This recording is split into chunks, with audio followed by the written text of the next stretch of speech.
thank you all for joining.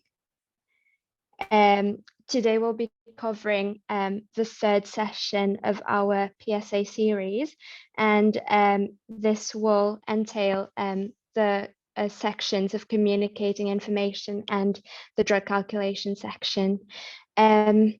So just a brief overview of what Thursday 15 is. So we are a teaching group of F1 doctors in the Northwest Deanery.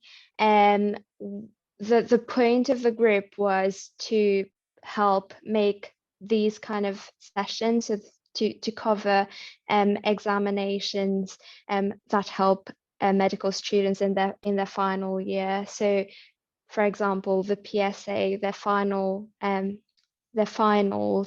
and also perhaps in the future we'll do some OSCE stuff as well later on in the year.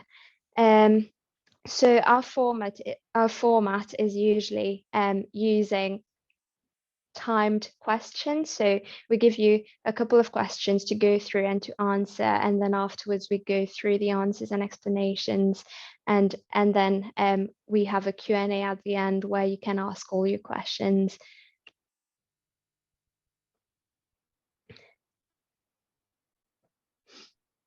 Hi, so as Aska has said, I'm Holly. Just going to talk through the exam format of the PSA. So there's 8 questions: prescribing, prescription review, planning management, providing information, calculation skills, adverse drug reactions, drug monitoring, and data interpretation.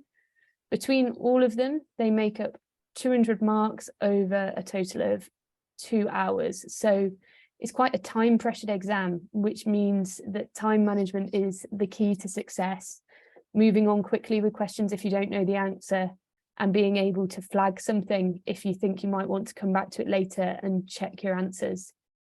The PSA also tests how well you can use the BNF, so knowing some sort of handy tips and how to navigate the BNF and key phrases to search for is really key. In terms of how to best revise for it, obviously you've already turned up to this session, so that's a good start. But past papers on the BPS website, which is the people who run the PSA, they have official past papers, but they've only got a limited amount. So I would just say probably use those, maybe one at the start of your revision and one more towards the end when you feel like you're really ready for the PSA. QuesMed, I haven't used myself, but I've heard it's got great questions and mock papers, and Geeky Medics, I can also vouch for, has some good quality resources as well.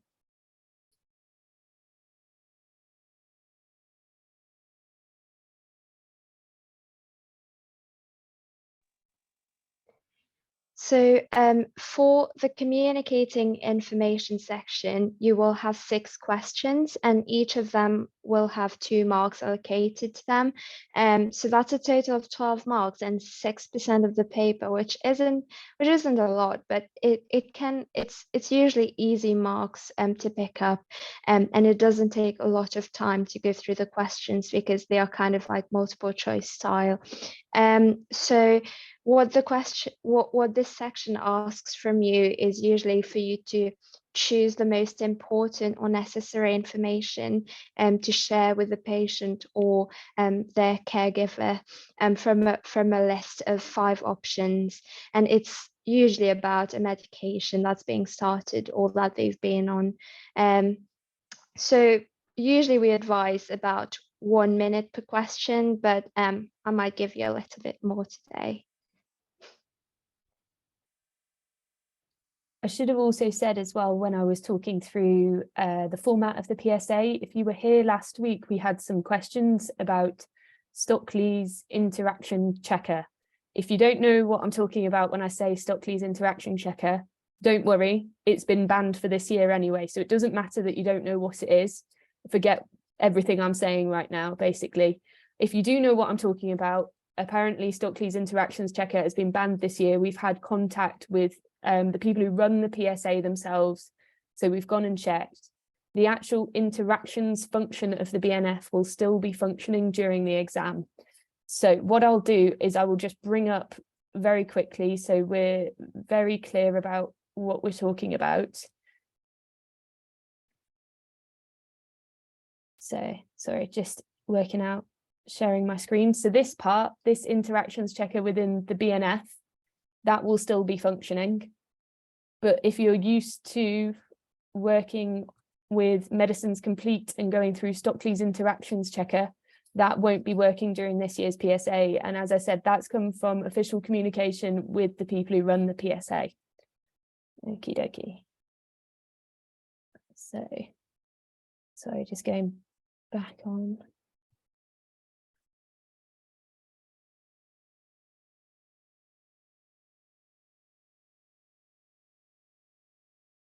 Okay, so in terms of calculation skills, there's 8 questions which have 2 marks each. So that's about 8% of your total mark. Again, not a great deal. But as I said, there's quite a few sections of the PSA. So even though they're all small in proportion apart from the prescribing section, they're all quite important individually. They're usually 2 and more are becoming 3-step questions. Traditionally, they're quite straightforward and easy to score on. Our recommendation is you take about 10 minutes for those 8 questions, so just over a minute a question.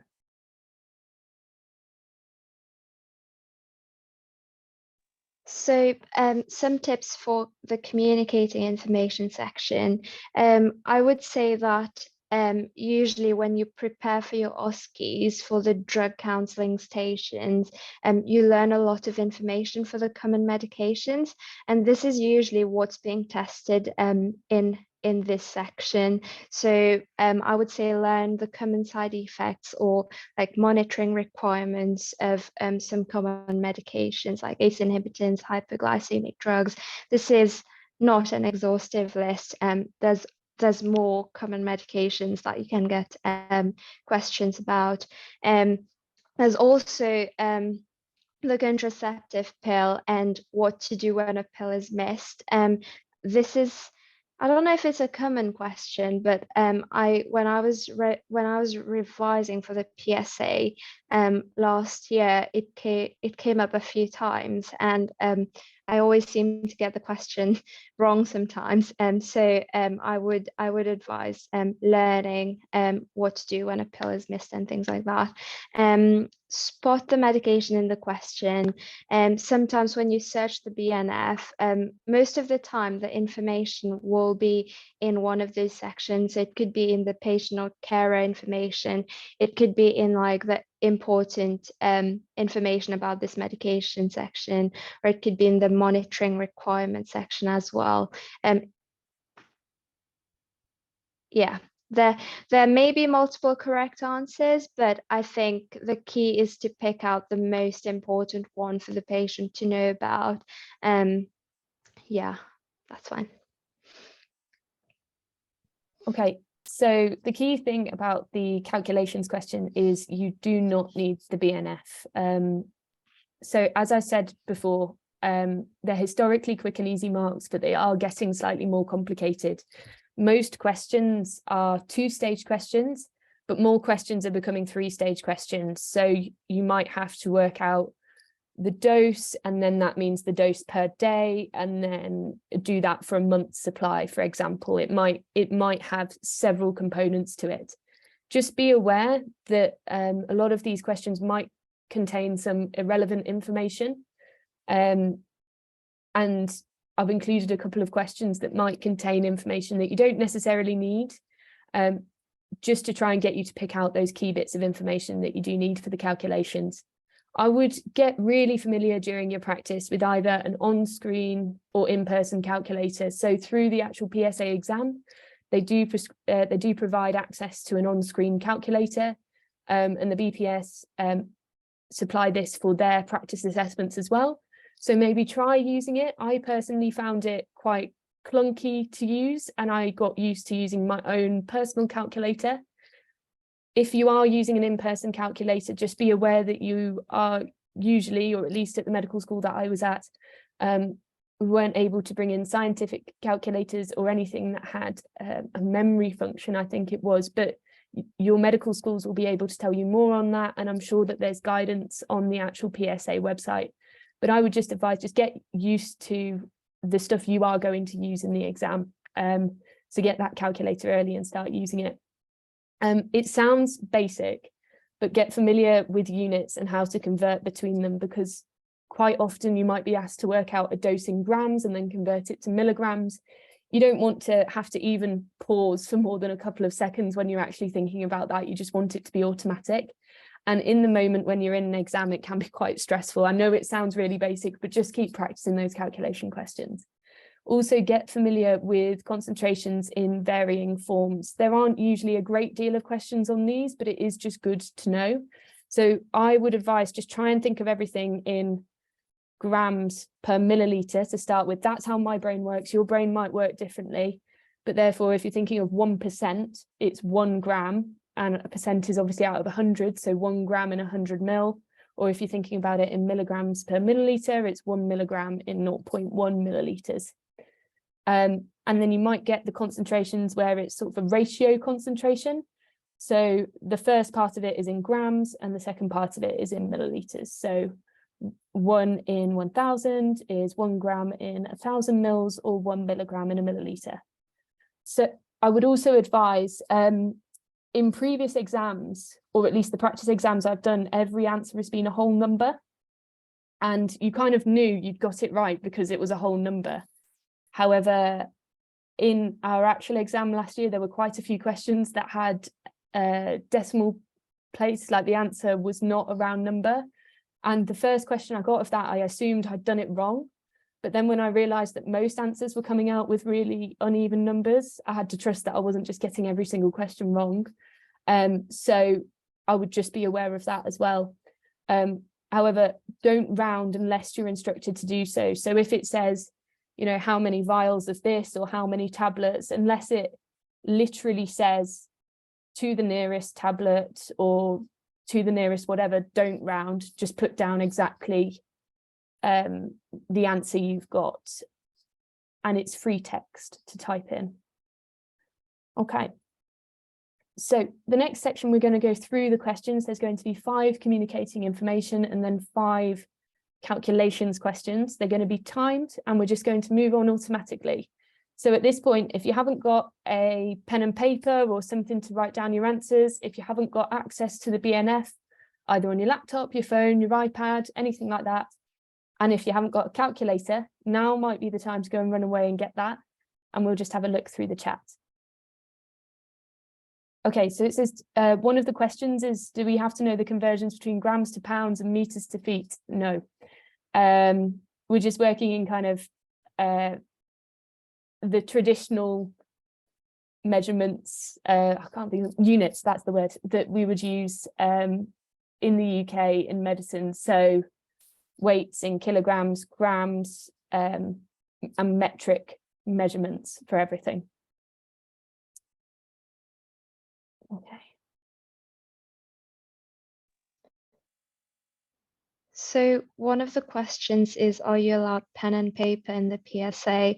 I would strongly recommend using pen and paper in the PSA when you're working out your calculations. I did, and I found it really helpful, and it just helps you with the 2 to 3 step questions. Usually in our exam, they gave us paper, and then I think I brought a pen. I don't really remember, but I had it. And I used it. So yeah. And just to say about any questions that you put through the Q&A, we'll be answering them as we're going through the questions and as we're going through the explanations. So we might not answer everything at the time, just in order to keep particularly the exam section running nice and smoothly, but we will get round to answering them. All right. Okay, so if everyone's ready, we will crack on. You get, how long did you say, Ashka? About a minute and a half? About a minute and a couple of seconds, maybe. Yeah. Okay. Okay, so pen and paper at the ready.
Shall we move on to the next question?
Should we move on to the next question?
Sorry, I'm not sure why you guys can't see the last option. So the last option is she if she does not take the pill within 6 hours of the usual time, it is considered a missed pill.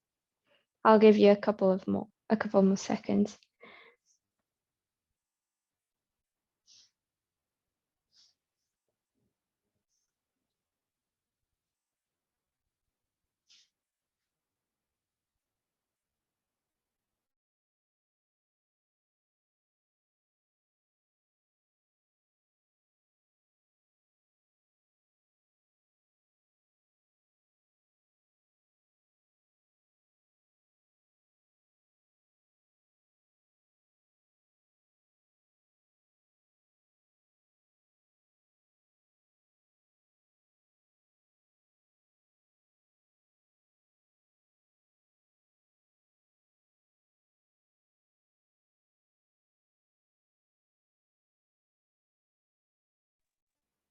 Okay, let's move on to the next one.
Okay, let's move on to the next one.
Okay, shall we start the calculation questions now? Okay, so we'll give you a minute and a half for these questions and maybe 2 minutes for the last one because it's a little bit more tricky.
Okay, on to the next.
Okay, on to the next one.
And on to the next.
And last question.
Okay, well done.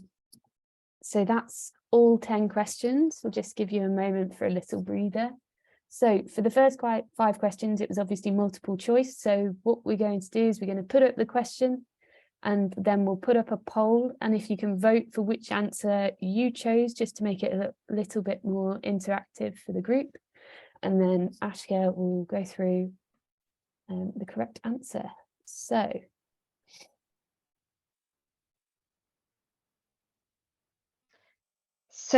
the first question was about a 19-year-old man who presents to the GP with symptoms of diabetes, so increasing thirst, urinary frequency, tiredness, and losing weight. He's got a past medical history of celiac disease and a family history of type 1 diabetes. Urine dip shows glucose, but is negative for ketones. HbA1c is raised. So a joint decision is made for this patient to start insulin. So this question is about what is the most important information that you should give to this patient when they start insulin out of these 5 options. So should we put the poll up?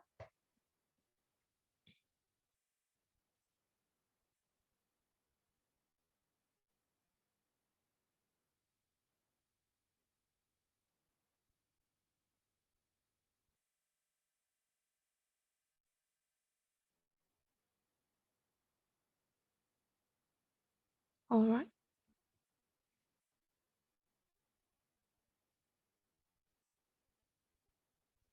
Right, that's fine. So most of you picked the correct answer, which is B. So he should try to administer insulin at a different spot every time.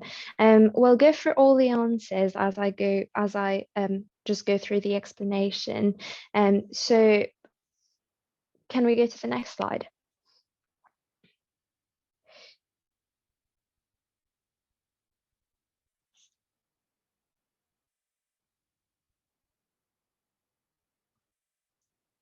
It's not moving.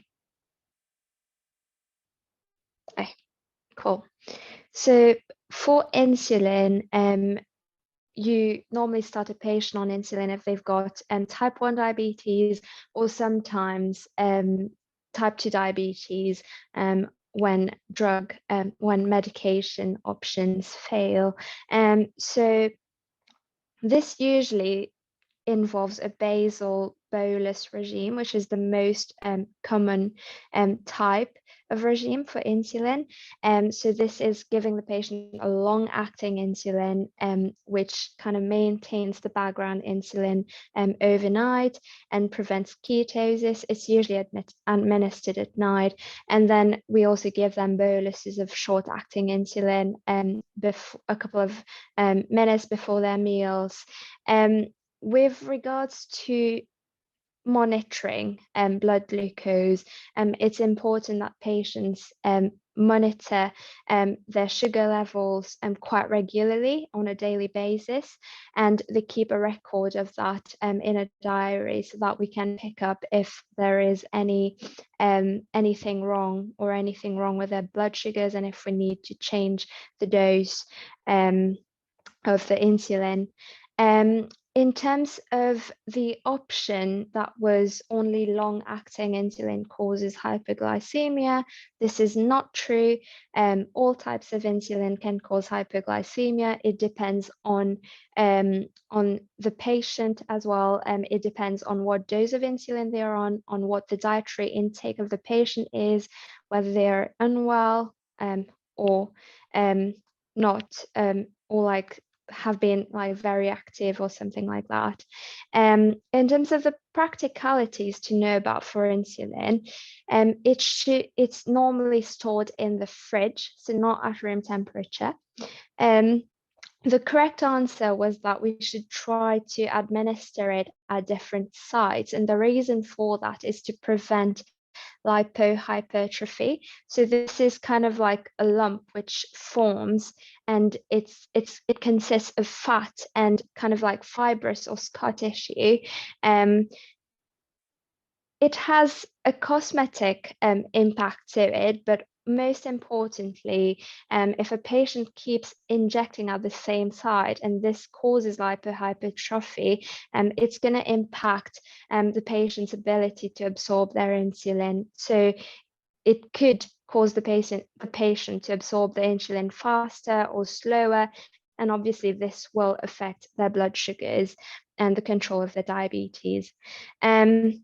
For sickness, you do not stop a patient's insulin when they are unwell, when they're sick. And the reason for that is because when someone's unwell, they undergo physiological stress, so their body releases more adrenaline and cortisol, and this can lead to hyperglycemia. So these patients who are on insulin, usually they should monitor their blood glucose more frequently when they're unwell. And potentially, if they are hyperglycemic or their blood sugars are not well under control, their insulin might need to be adjusted.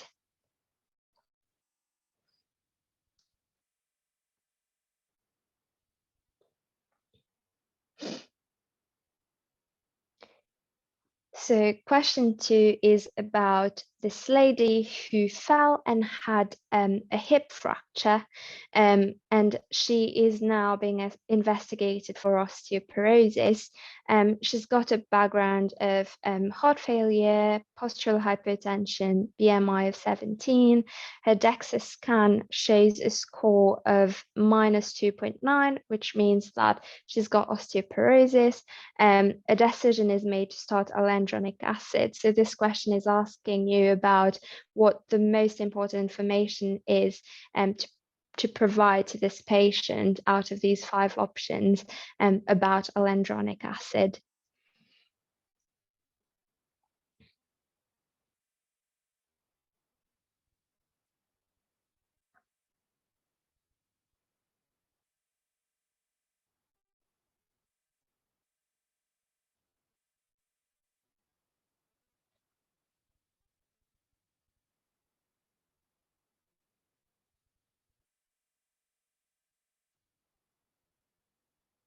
Yep.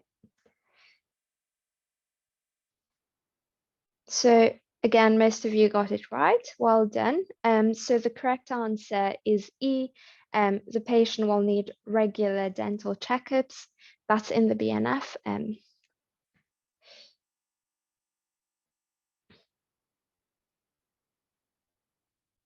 Yeah.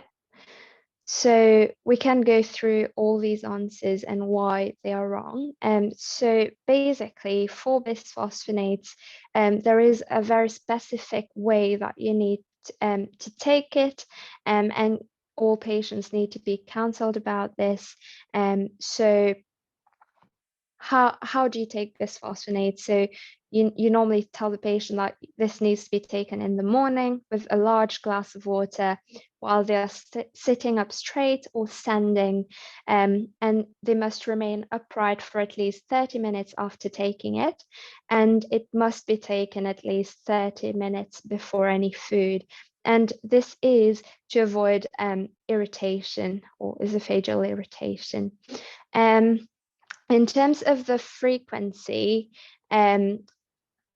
so someone asked what the answer was for question 2.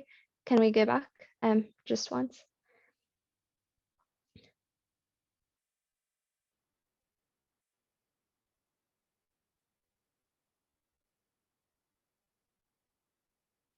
Like the previous slide, if that's all right.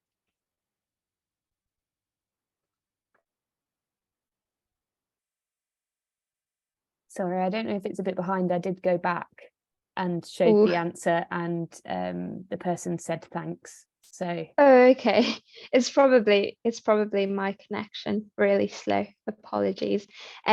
So the correct frequency for bisphosphonates is 70 milligrams alendronic acid once weekly on the same day, not fortnightly. So it's not every 2 weeks, it's every week. The duration of the treatment, so it is long term, but the BNF says that you need to reevaluate this treatment, especially if the patient has been on the medication for 5 years or more, just so that you can reassess whether the benefits still outweigh the risks associated with the bisphosphonate. So no, the patient will not definitely be on alendronic acid for the rest of their life. In terms of side effects, esophageal irritation. So this usually would present as heartburn. And if a patient experiences this, they must see a doctor, and they can't just wait for it to settle. This this is important, because if they do experience this, the doctor might need to stop the alendronic acid. With regards to common side effects that usually resolve, like your usual GI disturbance, muscle or joint ache, so those normally resolve with time as you take the medication. Now, those last two, so osteonecrosis of the jaw and atypical femoral fracture, they are rare side effects, but they are serious, and usually we need to tell patients about those. And for osteonecrosis of the jaw, we need to tell them that they need regular dental checkups. So it does say in the BNF that usually they would need a checkup before starting the medication, and also annually.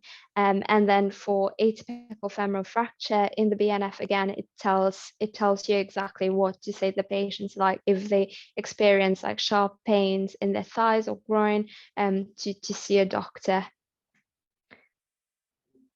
Sorry, just to add, Ashia, there's a question about how you'd find it in the BNF. All you would do is type in alendronic acid, and most of the answers to this question, you could either find that they were wrong by looking in the directions for administration, or looking at the side effects, where it specifically talks about osteonecrosis of the jaw as well as esophageal reactions. Yeah, I think at the top section, I'm gonna have to double check this, but I think there's like a section that says important drug information or important safety information or something like that, and then it mentions the dental checks and stuff. Yeah, you're absolutely correct. So just below the dosing, it says important information for all bisphosphonates. It talks about atypical femoral fractures, and then it talks about osteonecrosis of the jaw. So even just by scrolling, you'd find out pretty quickly. And regarding the dosage, I can't remember if this person was a male or female, but alendronic acid can be dosed daily, but alternatively weekly. And in practice, you usually see it taken weekly. Yeah. Next one. So this question is about the contraceptive pill. So a 25-year-old woman has read about the combined pill online, and they want to discuss this with a GP. On assessment, she has no contraindications to the combined pill, and the first day of her last menstrual period was 10 days ago. A joint decision is made for her to start Levest, which is a kind of combined pill, once daily for 21 days every cycle, and after the 21 days, they have 7 days of hormone free week, and then the patient would like to know if she requires additional contraception and actions for missed pills. So choose the most important information that must be given to the patient. Should we get the poll up?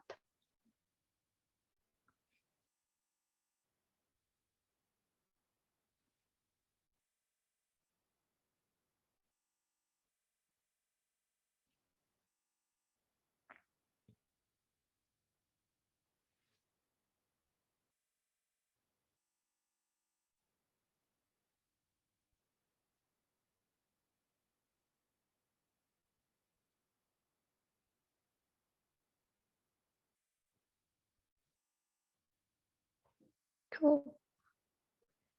So again, most of you got it right, which is very impressive. So we're going to go through all the answers. So the correct answer is she should omit her upcoming pill-free week if she misses 2 or more doses in week 3. So the first answer, there is no need to use additional contraception as the combined pill provides immediate protection. Can you go back to the last slide, please?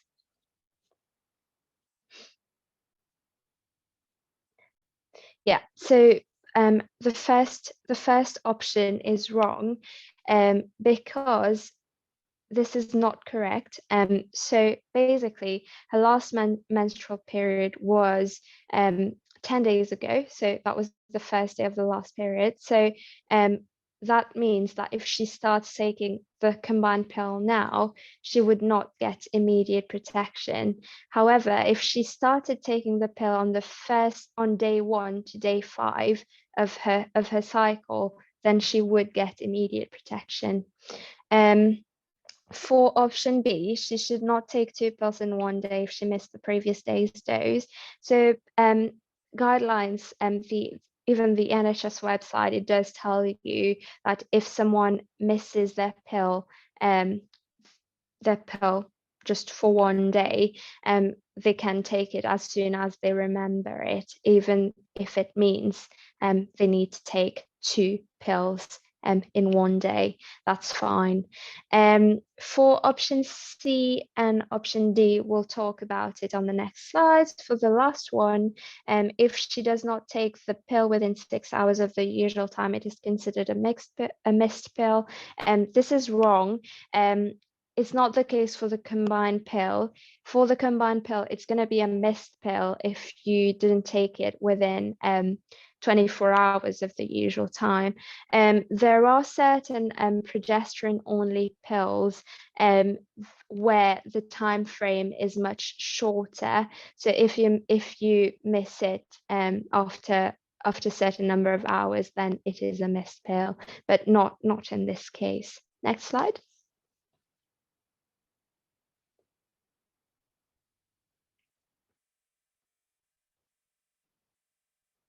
Yeah, that's fine.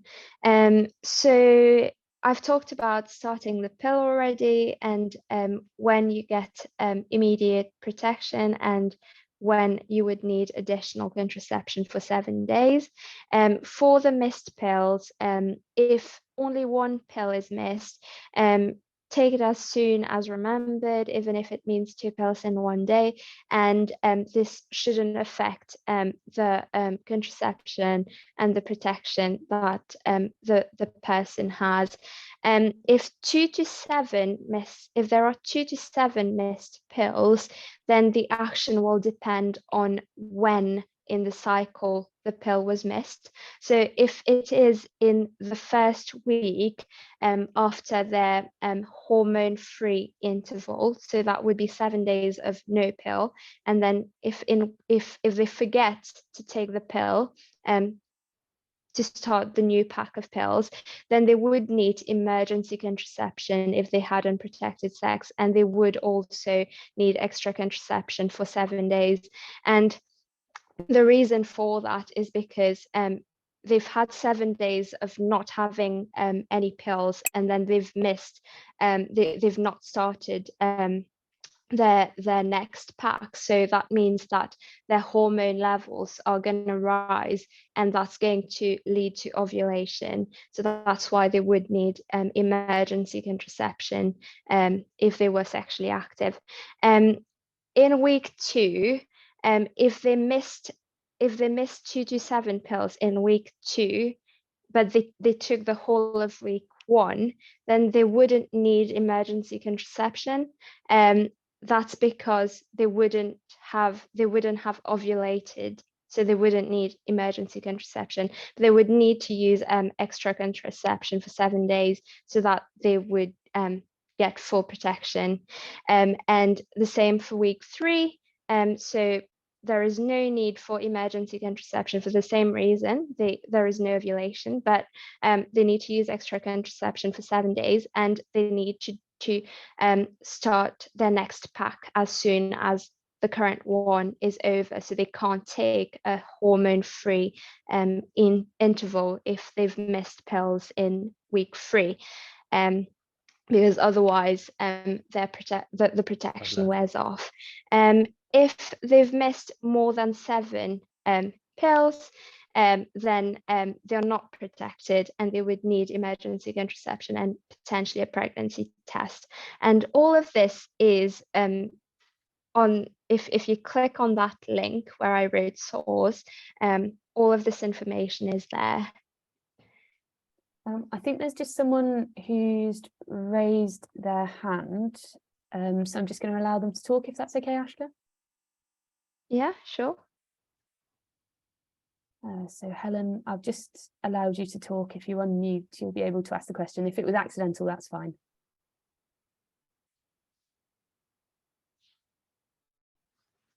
No.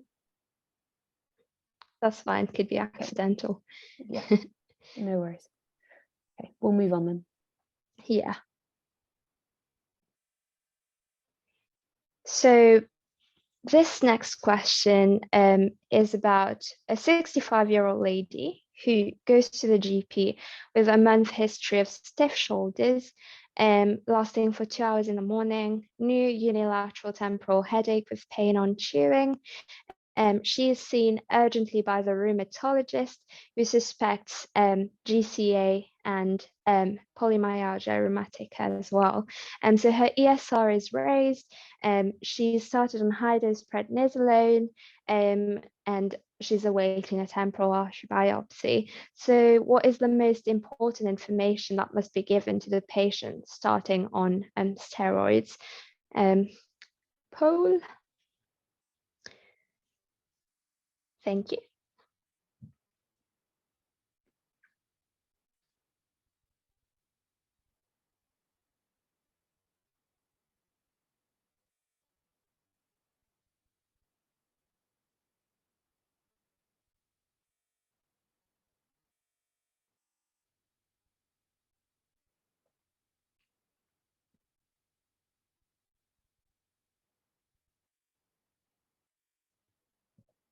All right.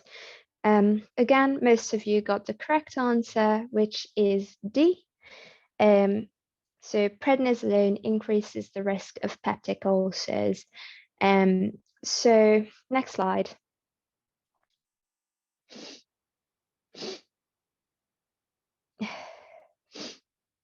All right, so again, for steroids, I've made a little table. So usually steroids, you take it in the morning, not at night, because it can affect sleep and it can cause insomnia. That's why whichever option was take it at night is incorrect. So the duration of the treatment for, in this case in particular, would be long-term. So for GCA, usually when someone has it, then they're on very long-term prednisolone, so for like 1 to 2 years, and it's tapered very, very gradually. Some of the common side effects here are listed. Steroids can cause hyperglycemia, not hypoglycemia, and it increases the risk of peptic ulcer as well.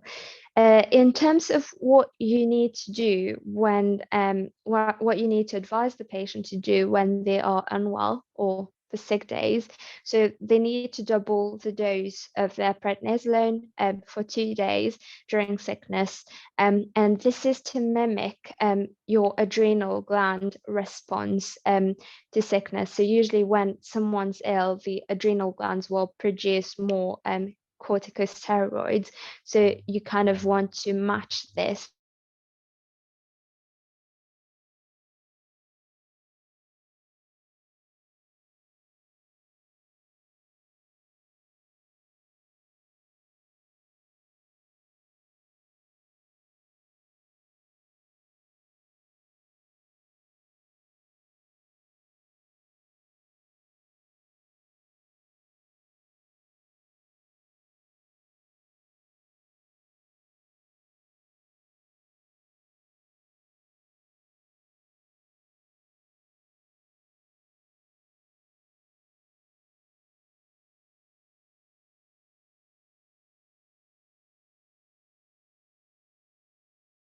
Okay, I think Ashka might have lost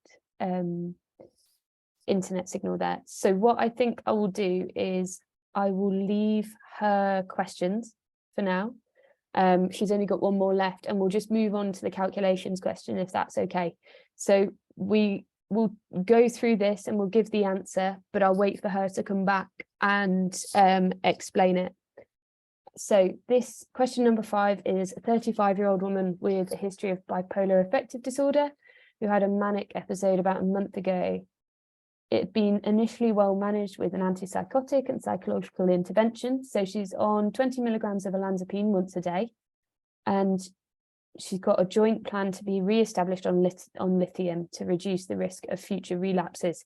So all of these questions are questions specific to lithium therapy. So if you vote on the poll,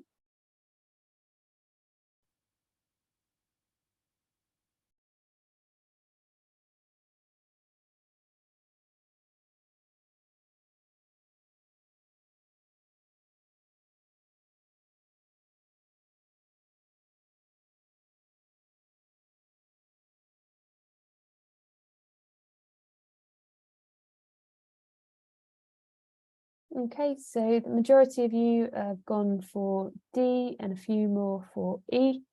So the correct answer is D, but I'll wait for Ashia to come back just because she's written the teaching part of the slides, and we'll go through the explanation of that a little bit later. If we're okay to just zoom past that, oops, gave you the answer there, onto question 6, which is the first of the calculation questions.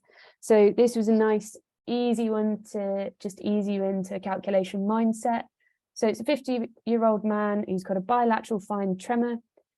He is diagnosed with an essential tremor and is given a prescription of propranolol. The initial dose of propranolol is 40 milligrams 3 times a day, TDS, and propranolol is available in 40 milligram tablets. What number of tablets is required for a 28-day course of propranolol? If you're feeling brave, you can maybe put the answer in the chat. We don't have any polls just because they are free text answers for these ones. So how many tablets is needed for a 28-day course? Perfect, 84. So the maths on this one is pretty simple. So the key information that you need here is that you need 40 milligrams taken 3 times a day, and that conveniently enough propranolol is available in 40 milligram tablets. So all you need to know is that you need 3 of those tablets a day and 3 a day for 28 days. So 3 times 28 is 84. Okey-doke. Question 7. So a 75-year-old man weighing 84 kilograms attends his annual diabetic foot check with the practice nurse. On examination, he's got a severe diabetic foot infection and is admitted to hospital for treatment with gentamicin. So the initial dose of gentamicin is 5 milligrams per kilograms once a day. And gentamicin is available in 240 milligrams in 80 milliliters infusion bags. So what volume of infusion solution in milliliters is required for the patient's initial dose of gentamicin? Again, if you're feeling brave, shove it in the chat.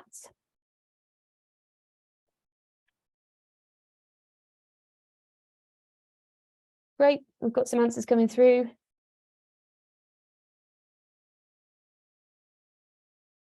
Okay, 140 mils. So the key information that we need here, I like to think of this as kind of working backwards. So the initial dose that we need is 5 milligrams per kilogram. So you take the 5 milligrams and times it by his weight, which is 84 kilograms. So that will be 420 milligrams that he needs for that initial dose. But the bags come in 240 milligrams per 80 mil. So in order to work out how many milliliters we need to divide the dose that we need by the dose that the bags come in. So that's 420 milligrams divided by the 240 milligrams, which is 1.75. And then times that by the 80 milliliters that the infusion bags come in. So the volume of the infusion solution that you need is 140 millilitres. I can see that someone's raised their hand. Not sure if that's by accident, but I've allowed you to talk if you want to ask a question. But that's okay. So the answer to question 6 was 84 for anybody wondering. Okay. So Ashka, if I carry on with my calculation questions and then we'll come back to your question 5, if that's all right. Yeah, that's fine. And apologies, everyone. My Wi-Fi just kind of went poof. I don't know. All right. So question 8, about a 3-year-old boy weighing 16 kilograms. He presents with a widespread purpuric rash, irritability and pyrexia. He's diagnosed with meningitis and treatment with cefotaxime is commenced. So the treatment dose of cefotaxime is 50 milligrams per kilograms every 6 hours. And cefotaxime is available in 500 milligram vials. So how many vials to 1 decimal place of cefotaxime are required for 24 hours of treatment?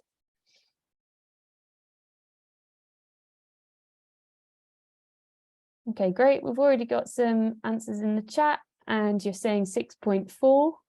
I agree. So the information that we need here is he weighs 16 kilograms and so sorry, let's start with the dose that's given every 6 hours. So he's got 16 kilograms times by the 50 milligram per kilogram, which gives you the 800 milligram dose. Now we're giving that every 6 hours. So that's 4 times a day. So in 24 hours, there's 4 of that dose. So that's 4 times 800 milligrams, which gives you 3,200 milligrams. And then in order to work out the vials, you divide the total dose by the number of the dose in each vial, which gives you the 6.4. It's already to 1 decimal place, so obviously you don't really need to do anything in terms of rounding. You could have also done it a different way. This is just the way my brain works, and I think we'll all end up working out calculation questions slightly differently. You could have worked out how many vials is in each dose that you give every 6 hours and then times that up to 24 hours, but my brain just works better in terms of working out the total dose and sort of dividing that down. So the answer to question 7 was 140 millilitres for someone who said. So I appreciate some people have been asking about how can you have a decimal place if it's in vials. And yes, you are correct. Obviously, if it was going to ask what is the total number of vials that would be needed, obviously you are going to need to use, even though we're only using the 6.4 vials worth of drug, you are going to need to use a whole 7 vials. If that makes sense, you just have to waste the 0.6 left over. But as this question is specifically asked to 1 decimal place, I would put it to 1 decimal place. I would say with the PSA, they're usually quite good at being quite specific about what they're asking from you. So they will say if it's to a decimal place, or they might say how many vials in total, meaning give us a whole number because you're wasting a little bit. They will usually guide you and it will be obvious as to whether you're being asked to round up or give something in a decimal place. Okay, so question number 9. A 25-year-old female with a peanut allergy attends the emergency department with a widespread rash, swelling of her face and tongue, and difficulty breathing. She's diagnosed as having an anaphylactic reaction and she's treated with IM, intramuscular adrenaline, 1 in 1,000. Over the course of her admission, she receives 4 lots of 0.5 milliliter doses of this concentration adrenaline. So how many milligrams of adrenaline did she receive in total over the course of her admission? Anybody feeling brave to put it in the chat?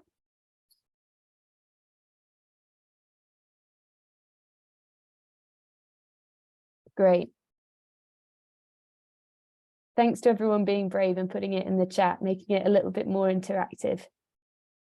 So there's a couple of skills that you need for this question. One is converting between the milligrams and grams, and one is knowing the concentration, what 1 in 1,000 means. So remember I said I personally think of things in grams per milliliters.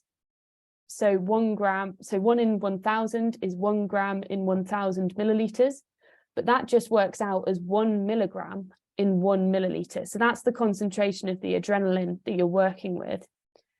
So once you know the concentration is 1 milligram in 1 milliliter, you can divide everything by 2 because you know you're going from 1 milliliter to 0.5 milliliters in each dose. So you know that then there's 0.5 milligrams in each dose. And then she gets 4 doses. So 4 times the 0.5 milligrams equals 2 milligrams in total.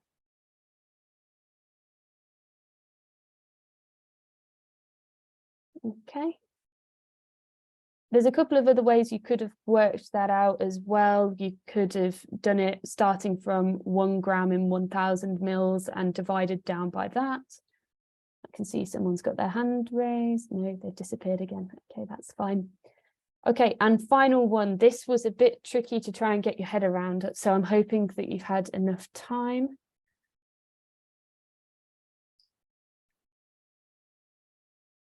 Hi, sorry. I was just confused about question 9, basically why it's 1 milligram in 1 milliliter rather than 1 milligram in 1,000 milliliters. I was just a bit confused. Yeah, sure. So that's just going back to understanding what the, sorry, I'm just trying to go back. So just understanding what the 1 in 1,000 concentration means.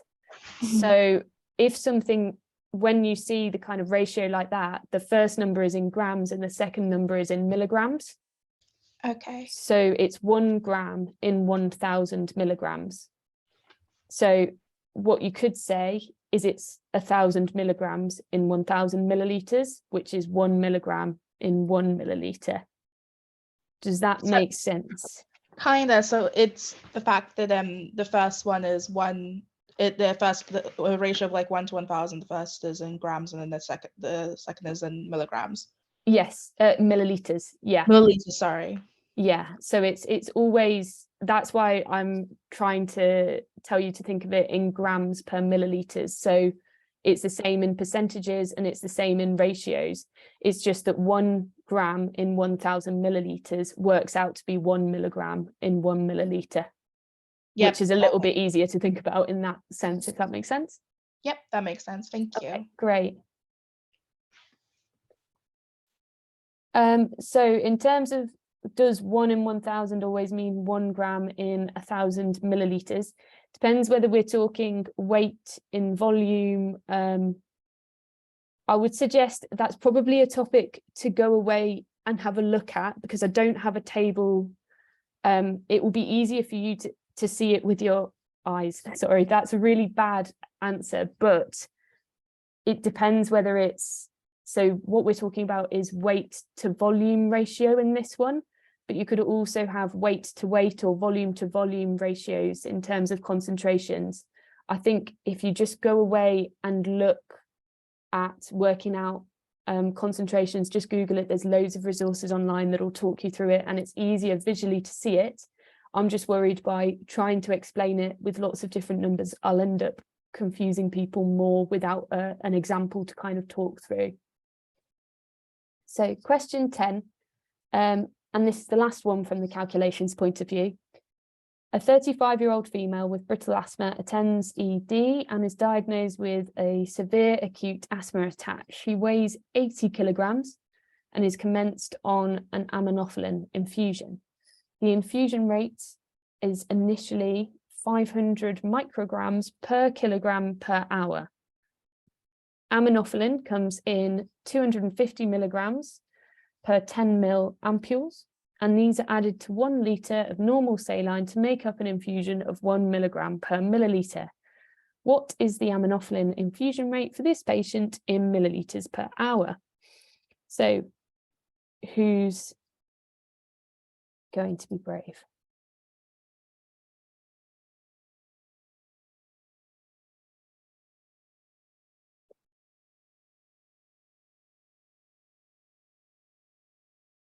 Okay, yeah, bro. So we're having a couple of different answers. So the correct answer is 40 millilitres per hour. So here we don't need this bit in red. I've purposefully added some extra information that we absolutely do not need. So we don't need to know that the aminophylline comes in these ampules. So I always like to start by trying to work out our dose. So we know that we need the rate in 500 micrograms per kilogram per hour. So we get her weight, which is 80 kilograms, and we times it by the 500 micrograms. So now we know we've got a rate of 40,000 micrograms per hour. If you divide this down just to make it in easier numbers, and because we know that we want to try and get it into a dose of milligrams per mil eventually, if that makes sense, because we're trying to get it into a dose of milligrams per mil to get it into a mil per hour. We divide this 40,000 micrograms down, so divide it by 1,000 to get from micrograms to milligrams. So we're in 40 milligrams per hour. It then says the end solution is going to be 1 milligram per milliliter. So if we know we need to go at a rate in 40 milligrams per hour, and the solution is 1 milligram per millimeter, it's really easy to convert from milligrams per hour to milliliters per hour, because it's literally just timesing it by 1, because it's 1 milligram per milliliter. So can you see there's a little bit of information, including adding sort of 1 litre normal saline. You don't need that, and you don't need to know that it comes in that size ampules.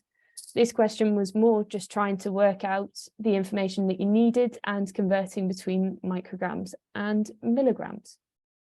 Okay, Ashka, should we go back to your question? Yep, that's fine. Yeah. Apologies again.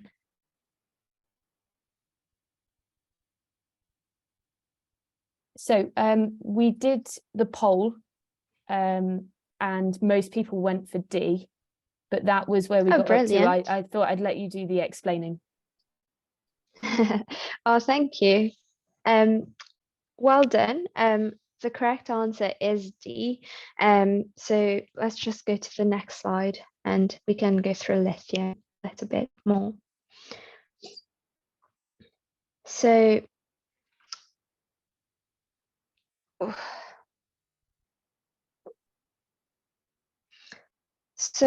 for lithium, usually it's a drug that's a mood stabilizer. So it's normally used for patients. What's most common is in bipolar affective disorder, but it can be used in other conditions as well, like schizoaffective and sometimes personality disorders as well. I noticed on my placement. So the target lithium level is usually 0.8 to 1.0. So it's very narrow. It's got a very narrow therapeutic window. And if it goes above 1, that's when we start to get worried about potentially causing lithium toxicity in a patient. So patients' lithium levels should be measured quite closely and monitored, especially when they're starting the medication. So usually when a patient starts lithium, they are changing their dose, they need weekly monitoring. One of the options in the question was monthly monitoring. So it's not monthly, it needs to be weekly until that lithium level becomes kind of stable, and then it can be it can gradually get to every 3 months, and then every 6 months later on. So lithium levels need to be taken 12 hours post-dose. So normally the patient would have the lithium at night, and then they would get their lithium level done in the morning. An additional level is needed if their fluid or sodium intake is altered, and this you can see this in the BNF. It is mentioned. The reason for this is that alterations in sodium concentration in the blood can affect your lithium level. So this is dangerous. It can mean that lithium level becomes subtherapeutic and the patient relapses, or it can mean that the lithium level just goes above 1, and then we are concerned about toxicity. In terms of like monitoring that you need to do, again, this would probably be under the monitoring requirements section on the BNF. We're talking about lithium carbonate here. So usually they say BMI, renal, cardiac, and thyroid function should be checked before starting the medication, and then every 6 months afterwards. In terms of symptoms of lithium toxicity, the patient can be confused, drowsy, they might experience new visual disturbances, they could be sick, so vomiting, the tremor starts from a kind of like a fine tremor, and then it progresses and becomes a coarse tremor. They experience polyuria, so they are passing more urine, and they might experience muscle weakness as well. In terms of the answer option where it said it is safe for women of childbearing age to get pregnant, that's not the case. So the BNF clearly says under the pregnancy section that they should use effective contraception, and if a patient would like to get pregnant, then they should discuss it with a psychiatrist who would help put a joint plan in place for that to happen. The last option in the question, could you go back one slide, Holly, please?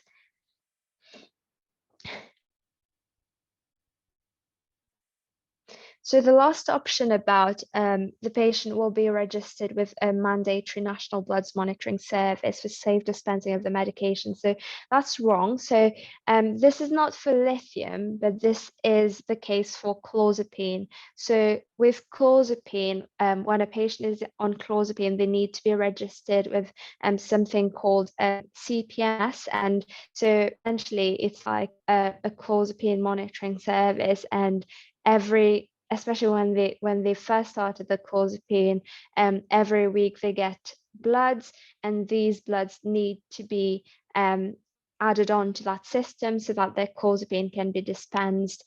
And eventually, when they've been established on the medication, then they can have clozapine bloods done like every month, but it's very important that those results get added on to that system, otherwise the clozapine is not dispensed. But this is the only medication that's got this thing, this national bloods monitoring service to it. The lithium does not. And that's it. Okay, brilliant. I will just skip right to the end. We are plodding through with answering your questions in the chat and in the Q&A, so they will all get answered before we go, but I have been answering some of them whilst Ash has been talking. If you scan the QR code with your phone, I will put the link in the chat. And if you fill in the feedback form, you'll get the teaching materials. So that is the slides and the recording. Thank you very much for your participation, your interaction, and for coming along. And we are back next Tuesday with another PSA. event, and on Thursday with our final series.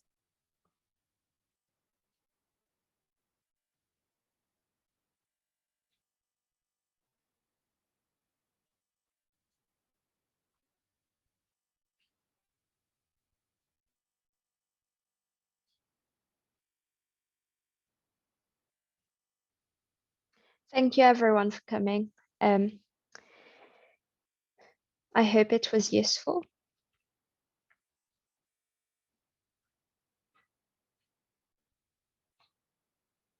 And apologies for my Wi-Fi cutting off earlier. So did the missed pill slide only apply to the combined pill? Yes, it only applies to the combined pill. The progesterone only pill has got different kind of time frames. The combined pill is 7 days, but the progesterone pill, I think, protection lasts around 3 days. So it's a bit different, but you can read about it on the NHS website. They've got quite a lot of information, really useful.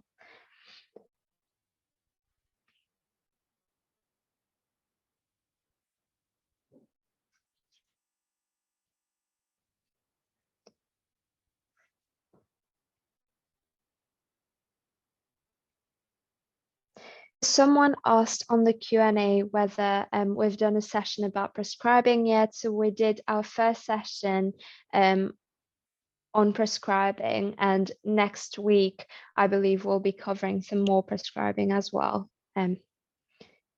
because one session was not enough. In terms of using the BNF for the contraceptive pill and the progesterone only pill, they are particularly hard ones to search for, I would say. But if you go into contraceptives, hormonal, I think it is on the BNF, it lists lots of different types of the combined pill and the progesterone only pill. I would then copy and paste the name of one of those pills. So for example, desogestrel for progesterone only, I think it is. And then you can go into that pill specifically and then look up the guidance. That's where I've been suggesting to people in the chat that they can find information about missed pills within the BNF. You have to specifically look up one of the pill names themselves.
Oh, someone asked, how is Northwest Deanery?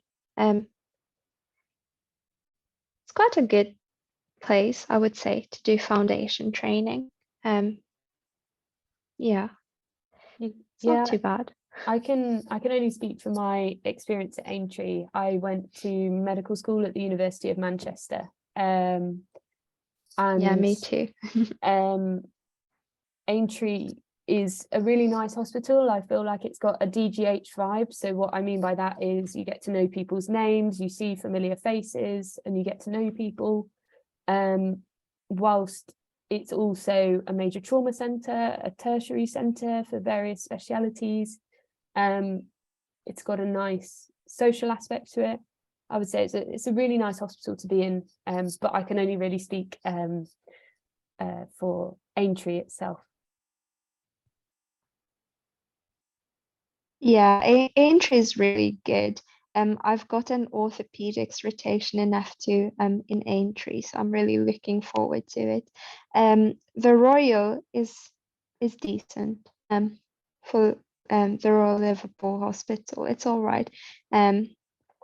I would say if you want to apply in the Manchester area, I think Bolton is the best DGH and the kind of like to do F1. It's really competitive to get in, but F1s are treated really well, and they get really good teaching as well in Bolton.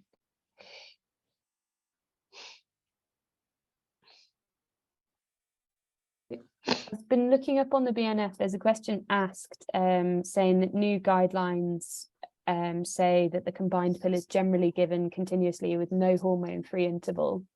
That may well be true. However, for the PSA, go with what is in the BNF and what you can access on the day. And on the BNF, I'm just looking at the first combined pill that's come to mind.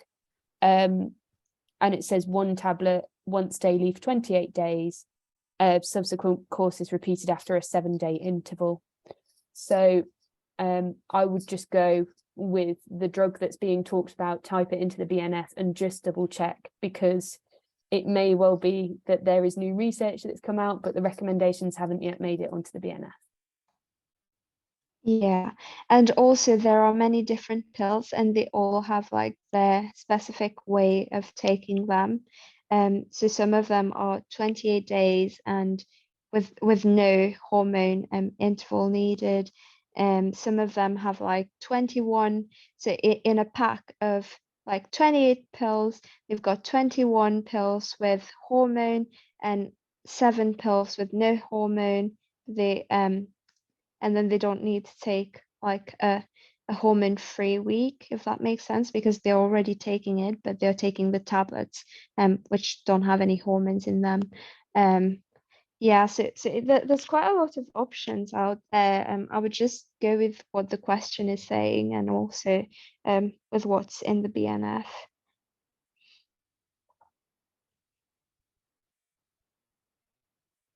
Okie dokie. Well, we've answered all of the questions in the Q&A and in the chat. So thank you very much, everyone, for coming. And I think we will stop the meeting now. Yeah. Thank you. Thanks, everyone.